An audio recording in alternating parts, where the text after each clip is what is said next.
Nagaarra caalu nagaa waaqayyo waaqa jiraataa bakkaaf kallattii iddoo isin jirtan hunduma keessatti isinii dhafa baay'atu hordoftoota qeddoo yuutiib jedhu jalatti kan argamtan hunduma keessaniif isiniin jecha akkam jirtu anis nagaa kooti galanii waaqayyoodhaaf haa ta'u isiniin jedha akkam himee waa dhageessanittu wayin isinitti meedheen dhufe jechuudha misiraachuu addaadha innis akka ajiin fuudhee dhageessanittu akka niikaa hidhate isiniin jedha nuti osoo tokko neerumin ilmoon nama meeqa fuudha meeqa heeruma maa jechuudhaan jedhame bakka anis ka'een asuma keessatti waa barbaadadha malee naaf hin taane waan barbaadadha waggaa lama waggaas deemanii waan jedhu asumatti waa barbaadadheen bakka hojjechaadhuma laayifii dabarsa malee hin taane isiniin jechuun jaaladha. Isa biraanii egaa jaartiin ajii iddoon jiru hin beeku. Kaameraadhaan jalan deema kaameraadhaan baay'een barbaada argachuu garuu hin dandeenye jettee kaameraa keeyyattee isaadhaaf bilbiltee ammum kana kottu sin barbaada jetteeni gaafa inni dhufe mana seenuu ati maalidha natti gootu hojiin kee kun maalidha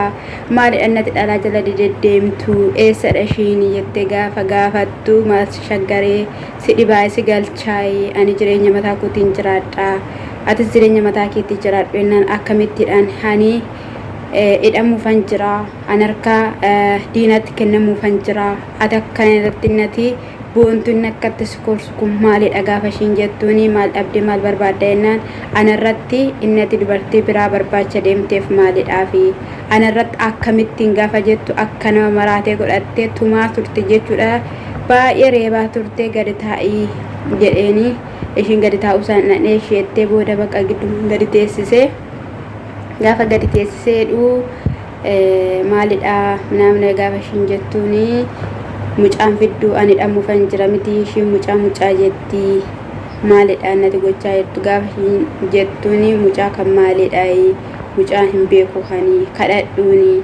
yoo kadhatteen kadhadhuuni yoo ta'u baatte immoo mana kireeffadhuutii jiraadhu siin hin jennedha jennaan maalidha ati yookiin na hiikii yookiin immoo akka abbaa manaatti na faana jiraadhu sin jennaan diddee gaafa jettuuni inni na dhiisii uffee jedhee jiraachaan jira boqodhee jiraachaan jira na jala hin deemini nan barbaadini ani bakka sinii baheera mana akka barbaaddan wal godha jennaan ani hidhamuu fidha ani yoo ni dhabes umaa jennaan hidhame isayyuu hin dahumeedhen kana dura mucaa dhattee argiteetta warra mucaan bira turte sana waasii godhadheenani akkati umurii kee dirasi hidhamtee achitti tortortuun taasisaa sarka jirti jedheeniyyuu enda'umiyyuu wanjala hojjatteetti jedheenani achitti si hambisa maal fiddannaa sana jennaan kaameraan jira yeroo ati dhattee ilaaltu yeroo ati fuutee mucaa baatu kaameraan jira waan ta'eef akkamittidhaanii natti faradu gaafa jettuuni aniyyuu sin kassasaa aniyyuu sin kassasa akkasitti dhanarratti kan biraa fuudhee jedheenini si kassasa gaafa ishiin jettuun ani niikaa hidhadheeran jedhaanii kanarraatiin kan ka'e wanta fidduun jiru jennaan baganiyyuu viidiyoo keeyyadhee yookiin immoo kaameraa keeyyadhee waan inni odeessu kana hunda isaayyuu irraa kutee caaltottis nan agarsiisa deebi'ee poolis xaabiyaattis nan agarsiisaa jette jechuudha misraachoo yaa rabbi ani kan hin jedhu amma najjidha wanti nan yaadaa jiru jechuudha galgalli isaa maali namni kan ganama facaase yookiin immoo kan ganna facaase birraa haama'e namni kan ganama facaafate galgala haammata galgalli isaa maali biyya hormaa jira obboleessa gidduu miti obboleetti gidduu miti namni barbaachisaadha namni hin barbaachisa yeroo baay'ee rabbi jiraannaan maaliidhu garuu namni yeroo dubbatu garuu waaqayyoo gaafa haala hunduma keessatti si gargaaru nama sii kenne karaa namaa si gargaara namni barbaachisaadha hojiin kee barbaachisaadha nama yuummoo kanaatti ittiin argattu karaa hojii keetiiti jechuudha hojiin kee gaarii ta'e nama argachuu dandeessa kanaan achi garuu nama argachuu hin dandeessu maal keewwate maal keewwate dhalasa kam dhalcheetu seeraan guddifate haadha manaa ishii kan fuudheetu seeraan qabate mee maali galgalli kee achi gaaffii guddaa kanatti ta'anii fagoorraan jira garuu ilma namaa waan taateef kana yaaduu jalqabe siidhaaf jechuudha. Isa kana inni biraa immoo fuudhuu ani biyya harabaa keessa toon taa'uwaati yeroo afur fuutem caaltuun gidduutti biyya dagaltee haadha manaa meeqa fuudhu isaati fayyoo kan jedhamtu fayyoo dura immoo dubartiin tokko jirti turte achi fayyoodha achi caaltuun gidduutti deebite achi ishii kana fuudhe achi immoo amma fuudhe shan moo meeqadha shan moo waan akkasiidha jechuudha. Ani garuu biyya harabaa keessa jira siree jechuun jaaladha. Isa biraa immoo caaltuudhaa bilbileetu jechuudha. Viidiyoo isaanii argeera. Caaltuudhaa bilbileetu koottu sin affeeranaan jedhee ani garuu hin barbaadun jedheeni yoo na shakkite immoo hiriyaa kee wajjiniidhaan koottu naan jedhee ani dhufun jedheeni hin barbaadun jedheen jedheetu jetteetu wush ani la sammuun ko ala na yaadaa jira madaamota na yaadaa yeransi jira kaza gaafa nan akkas jedhuuni manumatti tan dhufanaan jedhee jettee ishiinis akkasuma teessee heeddee haadha manaa koo yaa beebti jecha wala seenee jechuudha. Edda yoomii yaa beebti naan jettee ishiinis harkatti kuffirtee sanaa booddee immoo ka uffadhana hin deemanii nyaadheera qoofeeraa honnaan edda yoomidhaayii nyaata na affeeruu jalqabdee yoo nyaattee yoo affeeramtee yoo dhuddee yoo bashannansiisne kissii sana nurraa buuste jettaniitu miti abadan hin ta'uun si yaaddan kuni siifis ta'ee shiifis ta'ee hin ta'uu atis duuma shiidhatta rakkoon hin jiru jennaan indawamiyyuu nyaata yoo dhiiste bashannanuu yoo dhiiste sapiraayisii addaan sii qaba jennaan maalidha gaafa caaltuun jettu warra keenya faana walitti barsiisa. Caaltuun immoo arma argatteetti jechuudha bilxoomteetti nama biraayyuu na dubbisiisee warra keenyadha naan jechuu malaa kanarraatidhaan kan ka'e ani hin gowwoomu akka hin gowwoomnees immoo akkana dogoggorsiifneef immoo du'aayii keessan kadhata keessaniin na faana ta'a nan irraanfatina jettee jirti jechuudha. Asumaan illee ani dhugaa dubbachuudhaaf kaleessa abjuu kootiin argeen ture caaltu jechuudha. Na yeroo hundumaa waan waa'ee ishee hordofuuf natti fakkaate bareedumaan hin addi garuu abduun waan nama ajaa'ibu jechuudha. Isinitti himu bareedaan inni shakkee garuu jechuudha. Sanarraatiin kan ka'e ishiinis maal sii ta'uu maal sii laadhuu maal sii godhuu maal barbaadanaan jetti jettee achi booddee mucaa koo dura naa fidiiti jette. Mucaa koo naa fidiitii obsanii koo naa fidiitii itti waan hundumaa obsaa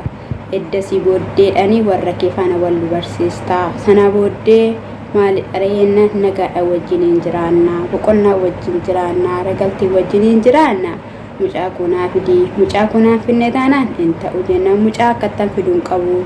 mucaanii birrii guddaa na gaafatteetti ani waan baay'ee aannan daa'ibarii huccuu saamunaa jedheetu 50 qabaxxaraa ture jechuudha. Ishiin immoo anatu itti baasisiin jedheedha yennaan amma doolara 2,000 guuteera isa moddoon fidee kennu hin qabu jedhee jechuudha. Beekanii lakkaati birriitti nyaattaayi mucaa kanatti jechuudha. Mucaa kana mucaa daa'ima mucaa waggaan guune maal godhaniitu jechuun maal godhaniitu irratti birrii nyaachaa jiru laata. Dhugaa waaqayyo yoo amina irratti hojjetanii dhugaatti fayyadamaa jiraatan hojii isaanii waaqayyo isaanii laata. Dhugaa ajjii wanti irraa guruu hin jiru cubbuu kamis hin sodaatu garuu dhugaa waaqaa garaa namti haadha mucaa ishee sana isheedhaaf affeetu malee baay'ee ulfaata amma haalli nuti keessa jirru siniin jechuun jaaladha. Ormis immoo nama of hin dandeenye nama hojjeteen bullee nama ergameen bullee tokko akkamittiin eegame maaliin eegame mooshumaan nama fuudhee dhalaata jaarsa dhabdeeti macarrashaa wanda atta ይሆናል እንግዲህ ልጁን ጠብቃ አጅን ያገባችሁ በቃ ኢራ ደብዴ ተኡ ማለካ ከነማ ሙጫጂ የጋ አጅ ፍረት ኢሳ ካናል ከምብራሞ አዩን ኡክቴ አዩን አከነ ባቴ አንሌ ጨዳ ሶዳይን ቀቡ ሸኪን ቀቡ ጀቴ ገራ ቆነ ጀቤስቴ ሲንጀቹን ጃላ ደገራ ቀብሶ ዮኪንሞ ገራ ዘሪናሪት ፊደኒሩ ጀሩ የቹ ቡኔንሞ አከነ ባቴ ማለቴ keessa suneetu qaqa oromoo buneenummaa akkana baate kanayyuu nagoote birri dhanaan jette sayyuu waliin wannee turre sana booddee haraaramneetu kootu naan jette eshi jedhee dhaqee buneetu na salphise buneetu kana na godhe jechaa turte isheen dubbachaa turte Arayyuu isheetu na salphite ednaan irraa hiikudhuma gubbaarratti akka koorratti miidiyaa irratti mul'anne malee ayyuunis fincoofteetti. Ayay kunillee sobadha dhugaa leencadha ayyuun jedha yoomiyyuu isheen leencadha yoomiyyuu sin fincooftu yoomiyyuu sin fincooftaatti garuu laxaxaxaxaxan jedhiin bakka mixixixixit hin jedhiin. Eshi quqqum jedhiti video ke hojjedha biraankii garaa garaa hojjedha maali biraankii garaa warra biyya keessa jirtan immoo biraankii garaa garaa walirratti hojjettani nu taatanii nuti karaa nuti video waraabnu hin qabnu video gara baanii karaa biraankii eenyurratti akka biraanditti goonu hin qabnu video leenna nyaata hojjennu illee waraabuudhaaf nuuf hin mijatu isayyuu kun hojjechaa jirra galata gooftaa jiraata sinimachi wal baaftanii bakkee nama wayi bishaanuma qarqara warratti biraankii xaaya nama gootee wanni ittiin hojjettu maal hojjiisin waan namaarraa bichaa dubbachuun hin barbaachisu hundee waa'ee keessanii yoom dubbattu warri yuutuubii hojjettanii itti tokkoyyuu sassuun jechuu jaalladha kanadha amma sinii qidoo yuutuubii kana bun tokkodha sinii jechuun jaalladha ittuma fuufaayi eebbifamaa gooftaan sin faanaa ta'u shaala'u.